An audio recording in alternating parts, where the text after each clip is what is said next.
Nah, dan itu kaki buruk yang mana? Kaki yang mana yang hilang?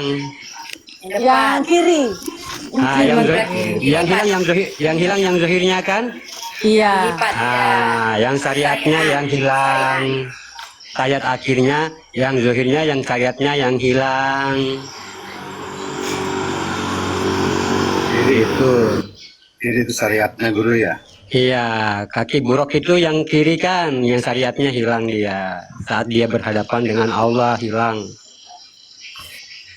Yuni alhamdulillah rada-rada ngerti kias-kias kayak gitu. Yuni soalnya nggak kayak gitu. Alah, dia tuh kemarin katanya ini susah katanya hostnya kalau ngomong katanya. Oh, Bang Udah Sutris 7 hari. Bang Udah Sutris 7 hari. ini permasalahan kaki ya gitu. Semua kaki itu dalam sholat itu ada ininya, ada maksudnya, ada hakikatnya, ya. Ada tahiyat awal, ada tahiyat akhir, itu semua ada maksudnya. Iya. Iya. Dia saat tahiyat awal itu dia masih ada Muhammad di situ. Ya. Iya. Nah, tahiyat awalnya masih ada Muhammad di situ kan ada kaki yang kayak macam dia jinjit kayak huruf dal, itu masih ada Muhammad di situ. Nah, tapi kalau sudah tayat akhir itu kan sudah tumbadil Muhammad dengan yang Allah itu kan sudah tidak ada lagi artinya antara Muhammad dengan Allah, semua di situ sudah satu. Masya Allah. Iya, makanya dikatakan tumbadil. Masya Allah. Ya, penyatuan antara Muhammad dengan Allah itu namanya tumbadil. Ganti guru ya. Iya. Iya. Muatin apa keyakinan gitu Bang, biar nggak tanya-tanya lagi. Masuk. Masalah Masuk kaki Kak hilang. Eko. Iya. Salah itu guru. Iya, semua ada maksudnya. Iya, siap. Ada yang nulis gitu, kayak nulis. Nunjuk ke gimana guru? La ilaha illallah. Hah? Nunjuk Ini Bunda Husna ini banyak kayak gitunya. Yang telunjuk itu kan menetapkan. Makanya dia, iya, itu kan yang telunjuk itu kan yang Ngomongnya telunjuk itu. satu-satu, jangan ngomong 2, 2, 3, 3 berisik banget.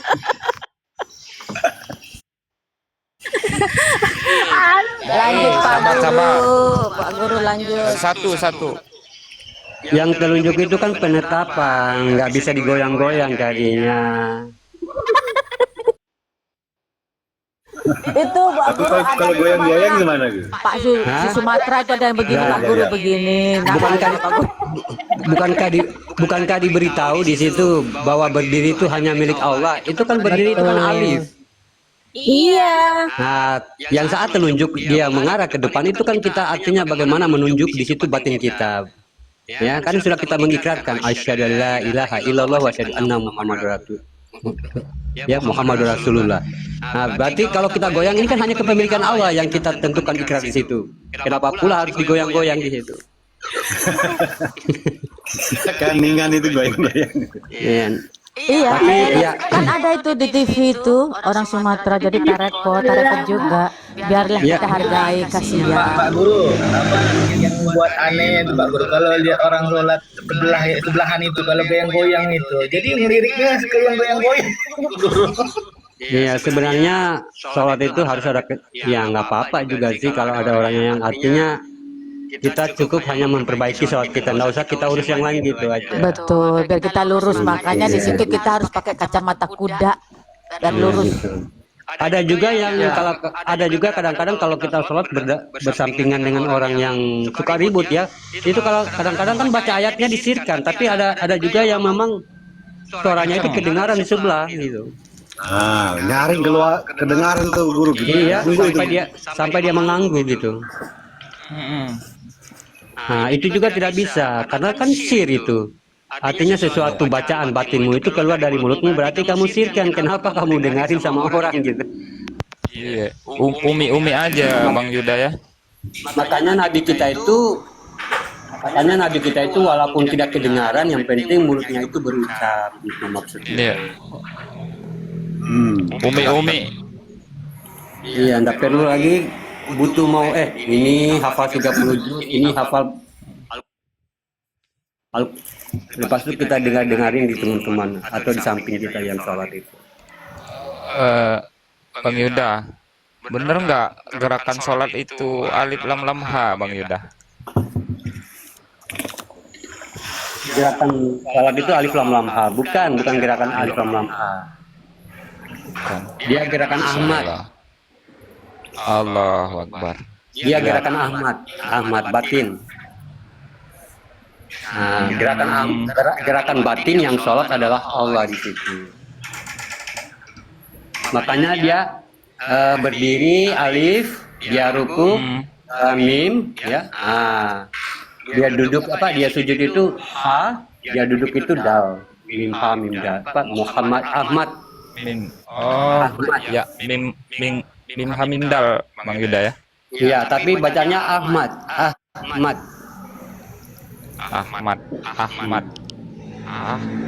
Yang berbuat adalah Allah. Af'al. Iya. Yang berbuat adalah Allah, yang berbuat sholat di situ adalah Allah. Artinya di situ yang penampakan itu adalah Allah, yang penampakan ya. Tapi yang bergerak semua itu adalah Ahmad. Ahmad itu batin. Iya. Gitu. Alif hamindal. Iya. Siap. Nah, ini baru aktor ini. Siapa? Aku. Kok siapa? Dan aku nanya. Siap. Udah, terima kasih. Iya, sama-sama. Akbar. Maksudnya disirkan itu. Betul bunda kata bunda tadi pagi bunda. Iya. Iya itu tidak salah. Iya itu aku.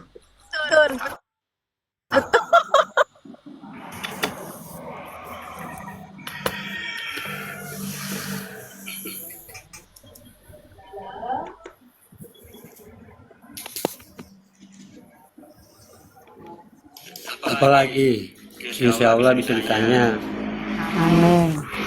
insya Allah bisa dijawab. Sujud lama itu panjang memanjangkan badan atau memanjangkan lamanya. Sujud lama itu di situ kita kan itu sujud itu kan wakasya. Panjang. Iya, sujud itu kan sujud lama ya, sujud panjang gitu ya. Maksudnya kayak gimana nih? Ada yang sudah sujud panjang, badan dipanjangkan ke depan atau waktunya. Biar panjang umurnya begitu kan maksudnya. Kalau panjangmu biar panjang. Pak Guru. Allah. Oh, ikut Pak Guru. Mungkin sujud dalam sujud. Mana tadi Pak gurunya? Ada lah Pak Gurunya. Ada kompak kan. Silakan PS. Silakan. Maksudnya badan ini dipanjangin gitu kalau saat sujud gitu. Iya, panjangin jolor ke depan panjang atau Nanti Masya Allah nanti giginya panjang, mulutnya panjang. Apa? Itu dari mana lagi tuh? Aneh-aneh cepat kok ini. ada yang sujud badannya panjangkan ke depan. Jangan ikut-ikutan. Kita itu udah sempurna nih, jangan dipanjang-panjangin. Iya, saya kalau soal itu saya nggak paham. Cuma dalam hakikat itu bahwa sujud itu kenapa kita sengaja lama-lama. Ini siapa yang mantul-mantul ini? Karena sujud itu kan wakasa ya, wakasasa. Nah, itu sujud makanya di situ ada munajat, makanya sujudnya lama. Ya Allah, ya berikan aku pemikiran yang baik, isi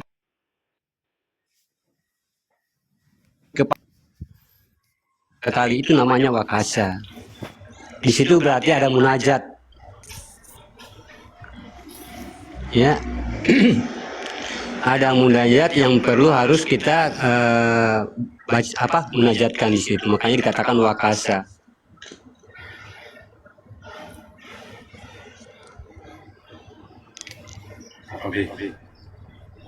Apalagi mungkin yang sesuatu ganjal di hati, mungkin dalam Itu sholat. Pak Ahmad itu ngomong apa? Silakan. Angkat tangan, angkat tangan. Oh, Buka mute, buka mute. Isi nanya. silakan. Jadi Pak Ustadz sekarang nanya. Isi nanya. Kalau Kamu nanya. ikut kajian, sebelum ikut kajian ini, kalau setelah ambil air wudhu, saya Suaranya baca, Pak. berdoa. Nah, suaranya agak dibesarin. Ya. Kebenaran. Suaranya agak Suaranya. digedein. Nah, gini Bang, sebelum ikut kajian ini, setelah ambil air wudhu, saya berdoa, bermunajat, ya Allah, dah ku sucikan ragaku ini, tolong bawalah aku di jalanmu. Nah, setelah ikut kajian ini, kok dalam diri itu bermunajat, gini, dah saya sucikan air wudhu gitu Bang, ragaku gitu, Ya. ragaku katanya tuh, bermunajatnya ragaku gitu. Gimana tuh, itu takutnya saya menyimpang gitu. Iya, itu ada isyarat begitu ya dalam diri Bang Ahmad ini. Ada, Iya, iya, iya, ada bisa ngerti gitu. iya. Artinya bersihkan raga ya, jiwa dan raga. Artinya kita bermunajat itu kalau dia sudah sir, artinya kalau sudah dia mengatakan munajat, nah itu berarti persoalan rohani. Ya, persoalan rohani. Jadi walaupun rohani ini mengatakan bersihkan raga, itu sama halnya kita sudah membersihkan rohani kita. Artinya rohani ini kan yang ngomong nih, ya. Munajat ini kan rohani yang ngomong. Nah, jadi di situ yang dikatakan taharo, dia bermaksud bukan hanya kita cuma cukup untuk membersihkan raga di situ ya. Nah, membersihkan rohani. Yang mana yang rohani? Nah, yang bermunajat ini yang harus kita bersihkan. Yang bermunajat itu. Nah, kalau dia memang sudah dibimbing dengan baik, ini munajat ini akan dia sering memberitahu, ya, atau ada isyarat di dalam kita, ya, bersihkan ragamu, bersihkan ini, bersihkan itu. Nah, itu namanya isyarat. Isyarat dalam bentuk kan ada a, i, u, ya. Berarti dia isyaratnya dalam bentuk sir, ya, kekuasaan u, di situ. Jadi nggak apa-apa kalau dia memang artinya memberitahu bersihkan ragamu ya. Karena yang memberitahu itu adalah ruhani, ya, munajat itu. Makanya kalau kita berwudu itu sering-seringlah kita bermunajat ya. Kita mandang air itu ya, bahwa air itu adalah air subah ya, air dari pancaran atau dari Saripati Nurullah ya, Nur Muhammad. Kita mandangnya kayak gitu, jangan kita mandang kosong ya. Kalau kita mandang kosong, Allah juga menempatkan air itu biasa aja gitu. Ya, Allah itu menempatkan air itu biasa aja gitu, air pam juga, air pam yang keluar dari pam gitu. Nah, jadi kalau ada munajat di situ ya Allah ya, pokoknya hadirkan di situ pandangan bahwa yang kamu tatap itu adalah air subah Saripati Nurullah Nur Muhammad dari surganya Allah. Baru kita mengambil air dengan atau kita dengan awali inani sifatullah wa inani izatullah Nurullah Nur Muhammad, baru kita mulai kita berwudu. Wudu, cuci tangan sambil kita bermunajat, ya Allah berikan aku ya keberkahan untuk tanganku, mungkin untuk bisa bagaimana menerima yang berkah-berkah dan menjauhkan segala yang tidak berkah atau segala sesuatu yang mungkar dan yang keji. Kita niatkan sambil cuci tangan. Jangan kita dengan hati yang kosong, jangan. Ya. Jangan kosongkan hati di situ. Kita senantiasa bermunajat. Nah, gitu sampai sekujur tubuh. Baru kita habis itu kita membaca doa selesai berwudu. Nah, baru dengan akhir kata inani sifatullah wa inani izatullah. Ya, baru kita masuk di masjid. Kita masuk di masjid juga itu punya adab. Masuk di rumah orang aja harus assalamualaikum ya. Apalagi masuk di tempat ibadah kayak gitu. Ya, assalamualaikum ya ayuhana nabiyyu, kita bahas kita jawab dengan sendiri, Waalaikumsalam warahmatullahi wabarakatuh. Baru kita masuk. Nggak boleh kita senaknya, butuh adab. Yang namanya menghadap kepada Tuhan itu butuh adab. Tidak mungkin kalau kita menghadap presiden kita duduknya di meja ya. Betul. Gitu, apalagi sama Tuhan. Ya. Makanya keberkahan sesuatu tempat itu tergantung dari kita. Nah, begitupun juga kayak macam di Mekah atau di Madinah. Itu suatu tempat yang memberkahkan kita itu sendiri. Kalau kita memang yakin di situ yakin akan dibenarkan apa yang kita artinya yang kita tempati itu. Tapi kalau tidak yakin dengan artinya tempat keberkahan itu, memang artinya tidak akan berkah. Walaupun kita sholatnya di mana, nggak bisa. Artinya nggak berkah. Nah, jadi tergantung dari adab-adab tadi. Karena keyakinan itu dia ya, keyakinan itu adalah dia semata. Kalau yakin ini setengah-setengah, ya nggak mampu kita. Nah, jadi hakikat-hakikat sholat itu dia semua butuh hakikat, karena sholat ini kan fil ruhani ya, murokobah di situ dia. Berarti perbuatan ruhani. Makanya kenapa kalau tidak ada air harus pakai batu, harus pakai debu. Ya, karena memang tidak diwajibkan begitu ya.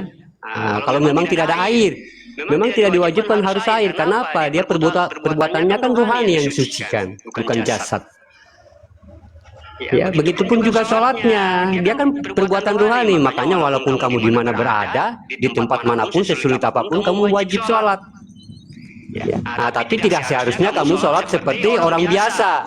Kalau kamu di atas pohon atau di mana tempat yang susah, mungkin perahunya lagi lenggang sini, lenggang sana, kan tidak perlu kita untuk berdiri lagi. Ya, untuk kayak ruku lagi, nggak perlu. Yang penting batin kita itu sudah berjumpa dengan Allah, itu sudah sholat. Yang penting niatnya sholat tadi, ya, usoli tadi. Ya, yang penting sholatnya tadi, ya, yang penting niatnya tadi sudah usoli, sudah sampai kita. Ya. Nah, tapi kalau kamu sudah merasa aman, merasa aman dengan keadaanmu di situ, nah, sholatlah seperti biasanya, ya. Gitu. Makanya orang sakit itu ya kalau sakit parah ya nggak perlu lagi dibangunin, kasihan ya, dibendengin untuk berdiri. Yang penting batinnya udah sampai kepada Allah, udah sholat, karena tuntutannya kan rohani, tidak dipermasalahkan tentang jasmaninya. Nanti juga sehat, baru secara jasmani, secara rohani kerjakan. Makanya diwajibkan sholat dimanapun kamu berada, ataupun nafas itu lagi terhenga-henga, itu wajib sholat.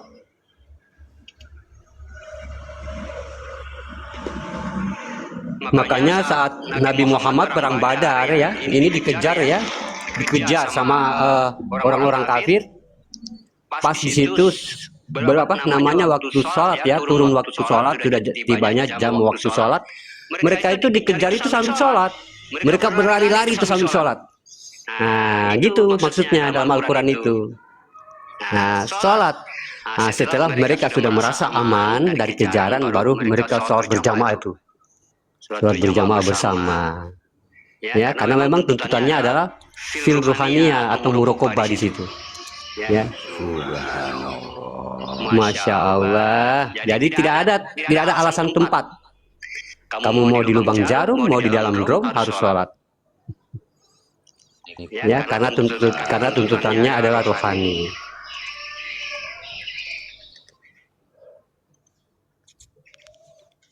Jadi tidak ada yang mampu memberhentikan untuk sholat manusia. Makanya diwajibkan sholat.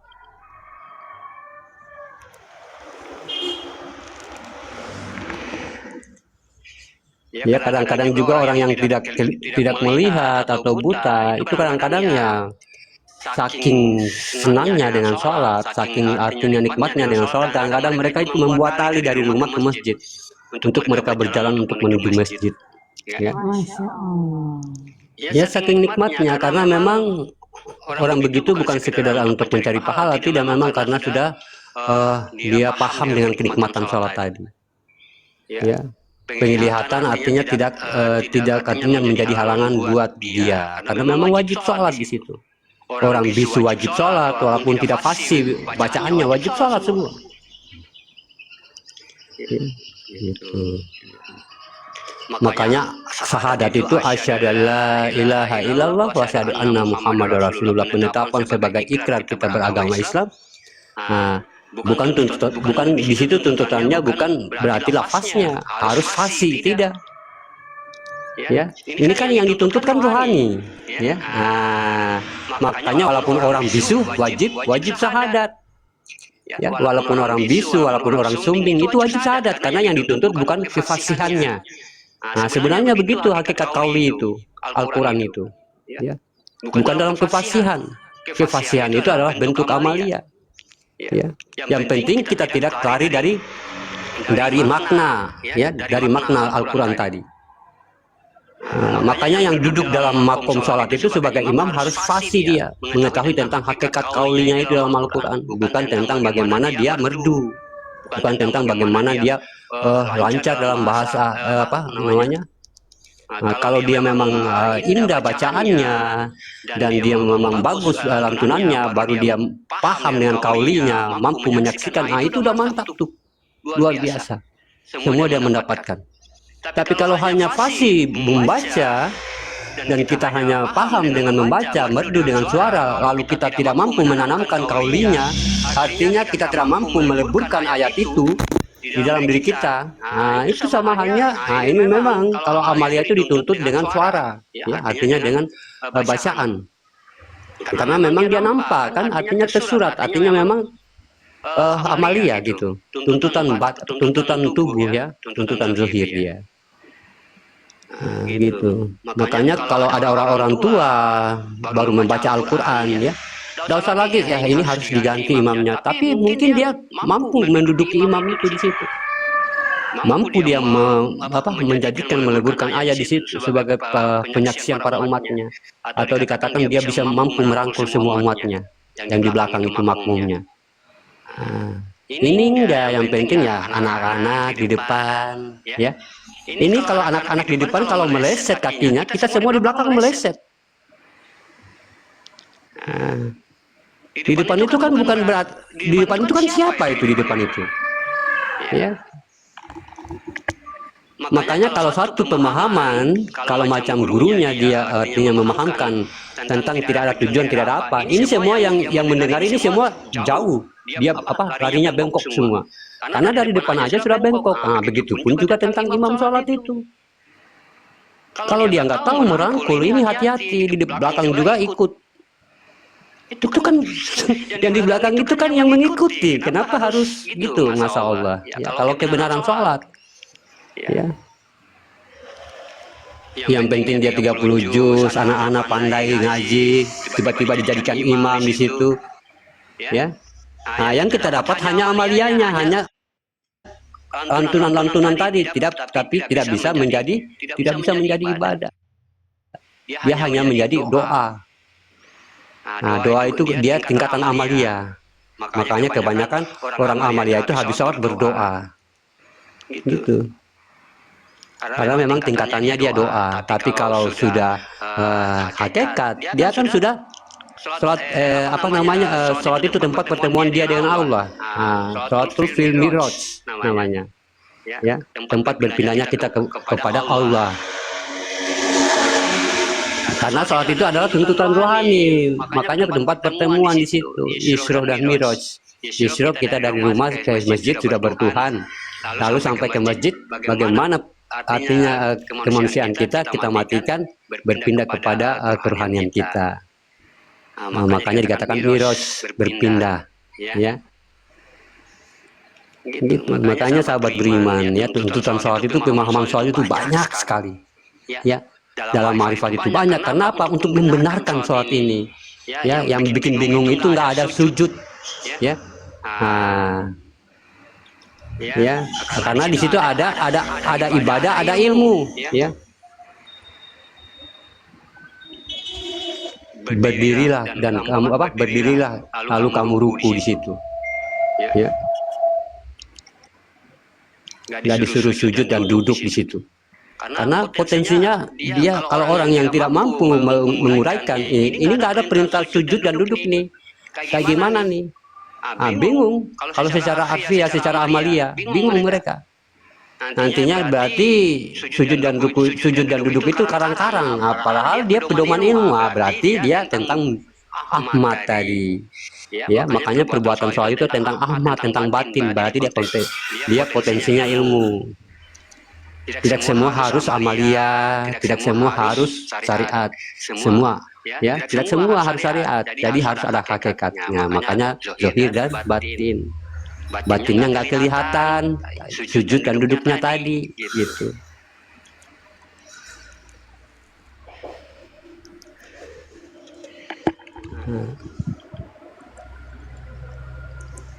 Kadang-kadang banyak orang yang mempermasalahkan kan tentang sholat ini. Itu nggak ada ininya, nggak ada itunya. Padahal dia Al-Quran itu adalah artinya bagaimana di situ bukan cuma potensi syariat, semua ada potensi hakikat, ya. Ada potensi tarekat, ada potensi marifat, ada akal, ada iman, ada ilmu. Ya. Nah, ilmunya yang mana? Yang bagaimana kami telah menurunkan perumpamaan-perumpamaan dalam Al-Quran itu ilmunya. Yang mampu mengambil pelajaran terhadap perumpamaan itu ilmunya. Mana yang imannya? Itu yang tersirat, yang dikaji itu. Mana akalnya? Yang akalnya yang qiraat dan qiraat, baca arti dan ayat. Itu akalnya, makanya dia tidak bisa bertentangan dengan akal. Ya, atau satu namanya satu ayat mukam ya. Nah, ayat-ayat yang langsung tuh. Itu dia tidak bisa bertentangan dengan akal memang karena apa? Tujuannya semua kepada alam. Ya, makanya dia terbuka. Nah, itu mukam.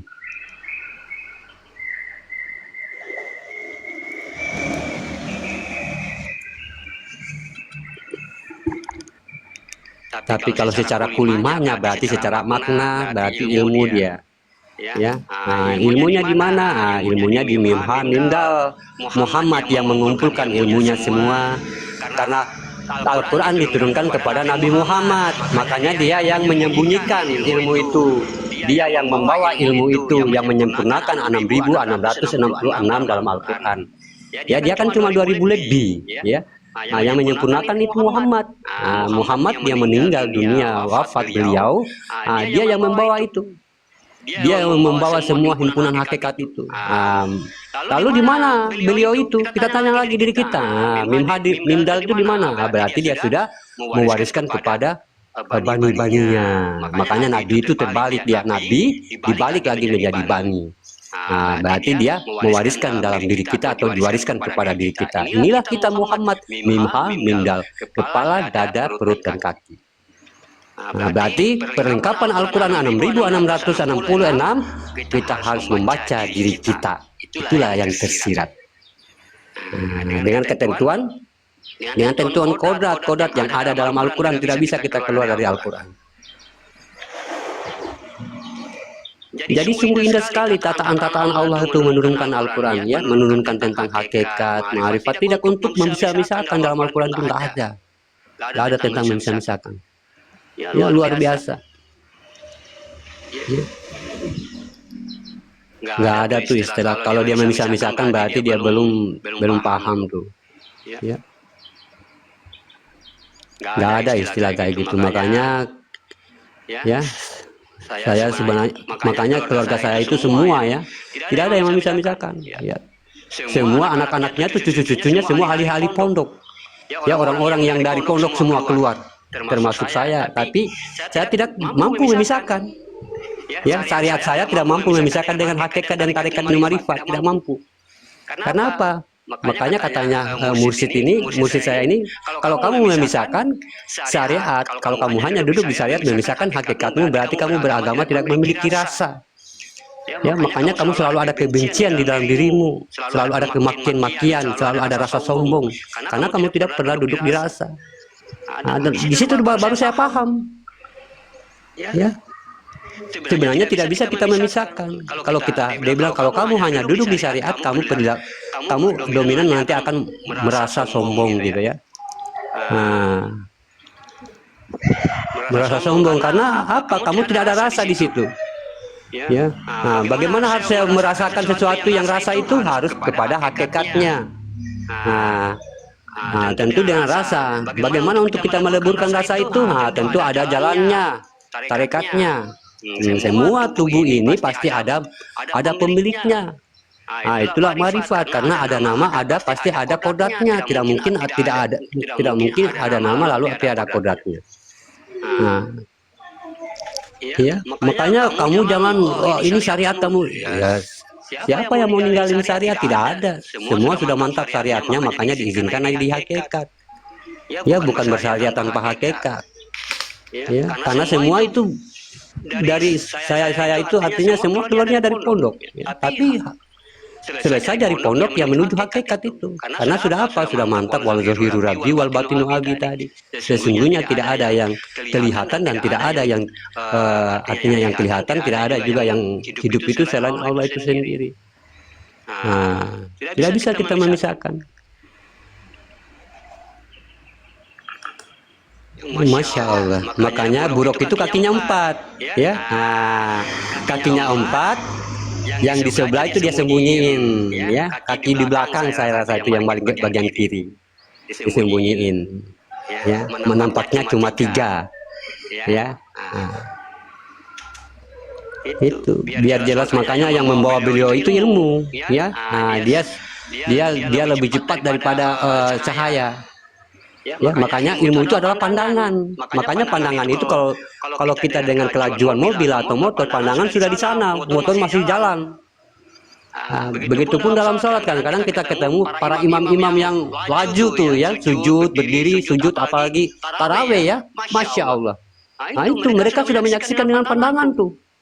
Kita yang baru belajar, kita pusing, kita rasa cepat, padahal tidak cepat. Ya. Oh, dia mau pergi. 5 menit itu. Ya, silakan Kak Nevi.